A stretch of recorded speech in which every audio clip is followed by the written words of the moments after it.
And remember, Myles Garrett said the goal was never to go from Cleveland to Canton. It has always been to compete for and win a Super Bowl. I will not. I love calling this city my home. My desire to win and compete on the biggest stages won't allow me to be complacent. We forgot to say, Myles, when you say you don't want to be complacent, talk to me. Tell me what you mean. Are you going to take on more charitable work?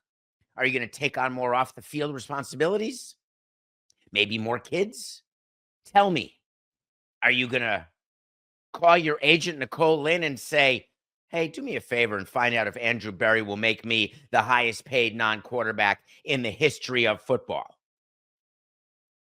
Max Crosby does his deal with the Raiders, and Myles Garrett says, it turns out that my complacency is more financial related than winning related, and the whole Cleveland to Canton thing that doesn't matter to me, let's see if we can't change the narrative. Hey, Andrew, any thoughts? So Clutch Sports, through Nicole Lynn, sits with Andrew Berry for 36 hours, and boom, the quote comes in. Myles had a change of heart. I have a little tear in my eye. I'm so happy for him. He had an epiphany. Myles Garrett realized that Cleveland was not the mistake by the lake. He realized that Cleveland is exactly where he wanted to hang his hat. His change of heart is that he's excited to go from Cleveland to Canton and chase a championship in Ohio. Why? Because Myles Garrett just got $123.5 million in guaranteed money. Myles Garrett is now the highest paid non-quarterback in NFL history.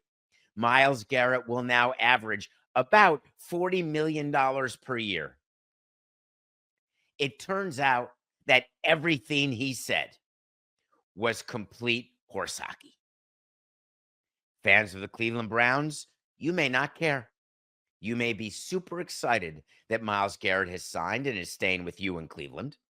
Fans of other teams in the Central or other teams around football, you may say, I get it. Our friend Pete Prisco, Hall of Fame, rings, they pale in comparison to money. David Samson, money, business. What made you think when Myles Garrett was telling you that he had an interest in winning, what made you think that he would be the one who was different?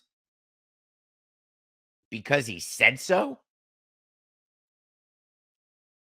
Myles Garrett, with his $40 million a year contract, knowing that now he's interested in going from Cleveland to Canton, now says, through his agent, of course, that his decision to stay in Cleveland, he wanted to get it done before free agency.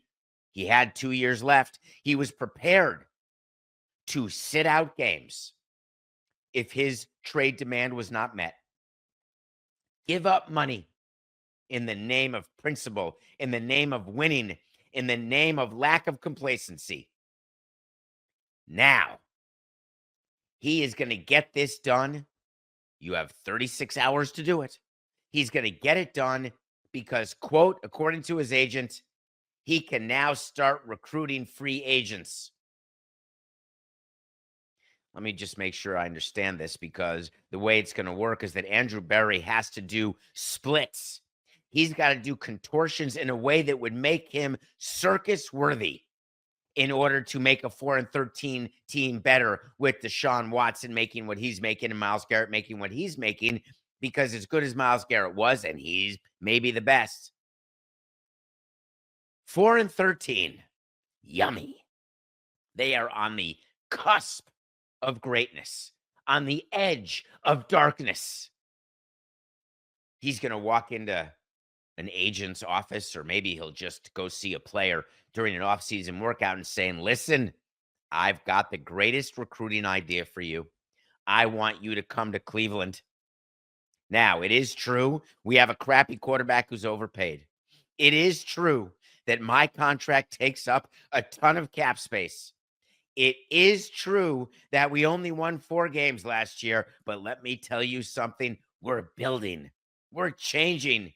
This is the environment that you wanna be in. This is a winning environment. This is where we don't breed complacency. I'm worked up this morning. I'm worked up. And if you don't think that we have the best stadium situation, then you're not paying attention. All we're doing is being sued by the city of Cleveland for violating the Modell law, where we're trying to move outside of Cleveland into this amazing stadium that I promise you will not be open and available until long after we're done with our careers. It's like the pitch, Coca. This reminded me of the Oakland A's pitch to Luis Severino. Hey, I know 3 years, 67 million. We're going to give you the biggest contract ever in A's history. And we are so excited for Vegas. We'll talk about that later in the show. Oh, that's right. You're going to play in Sacramento for the entirety of your contract. The whole thing is like a joke. The whole winning thing, the whole I want to be traded thing, it had nothing to do with Myles Garrett wanting to leave Cleveland or not leave Cleveland. It only had to do with him wanting to get paid.